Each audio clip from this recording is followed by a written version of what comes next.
All right, let's talk about Dakota Johnson. Because there's this conundrum, right? It's the puzzle of an acting style so consistent, it's become a phenomenon all on its own. You know that feeling? You're watching a movie and you just get this vibe from an actor like, did they just wake up? Because that's the energy we're talking about here. So what is this performance style? Well, we're calling it the one-note performance. It's this wild mix of monotone melancholy, some ironic detachment, and just the general feeling that she's mildly inconvenienced by the very concept of existing. It's fascinating, right? It's like she's in the movie, but also kind of judging it from the outside. So the big question is, how did this one single note become her entire signature? So let's dive in. We're going to break down how this one specific mood has shaped her entire career, for better and sometimes for worse. Okay, so where did this all really kick off? You guessed it, 50 Shades of Grey. This was the movie that absolutely launched her into superstardom, but it also kind of locked in this very, very particular way of acting. I mean, the critics noticed it right away, and this one quote just nails it perfectly. The film was supposed to be this intense, fiery exploration of desire, but her portrayal, well, it seemed to be existing on a completely different plane. So, Anastasia Steele is supposed to be this curious, maybe a little naive student who gets pulled into this intense world, right? But the way Johnson plays her, it often feels like she's buffering. Seriously, it's like her performance is running on 12% battery. You get these blank stares, these really slow blinks. It's this monumental sense of being uncommitted. It's like she's whispering her lines so she doesn't wake someone up in the next room. And what happens when you do that? Well, the result is that her totally deadpan, neutral delivery accidentally turns the whole thing into a parody. Instead of this big, sweeping romance, you're not convinced she's being seduced. You're convinced she's just waiting for her Postmates order to show up. But you know, that style doesn't always work. Let's take a look at what happens when that one note really clashes with the material. So, case in point, the 2022 Jane Austen adaptation Persuasion.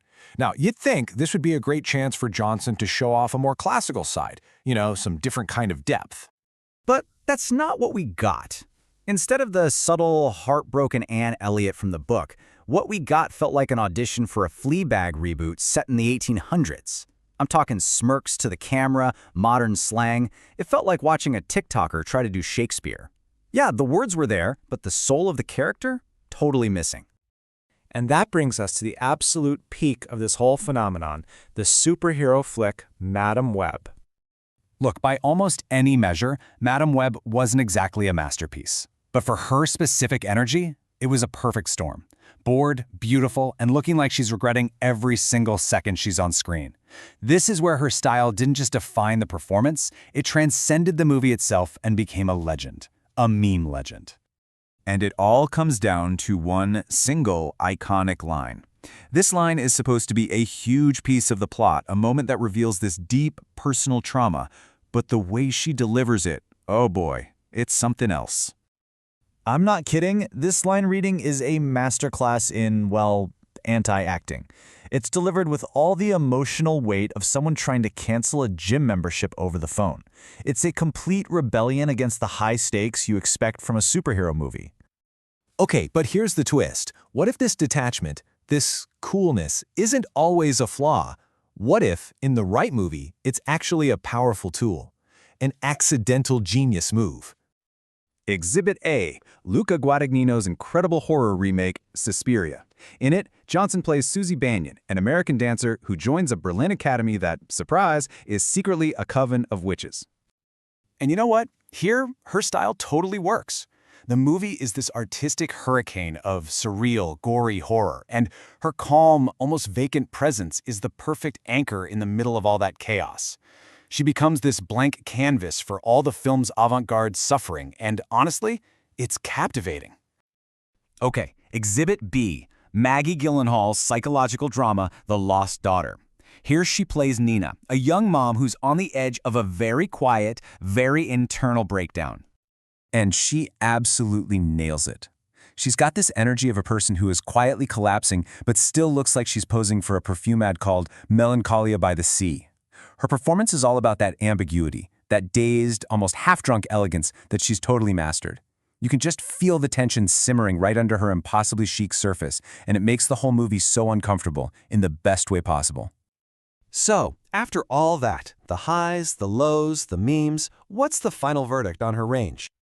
Well, it really boils down to a pretty clear formula, doesn't it? You've got the mumbly delivery, the kind of robotic flirtiness, that too cool to care vibe, and of course the perpetual I just woke up from a nap energy. And this is the ultimate conclusion we come to. A style that once felt really unique has kind of become a limitation. Her signature thing is now a filter that makes every single character, whether it's a Jane Austen heroine or a Marvel clairvoyant, feel fundamentally the same. It's a really powerful reminder of something important in acting. There's a huge difference between a nuanced, understated performance and one that just feels checked out.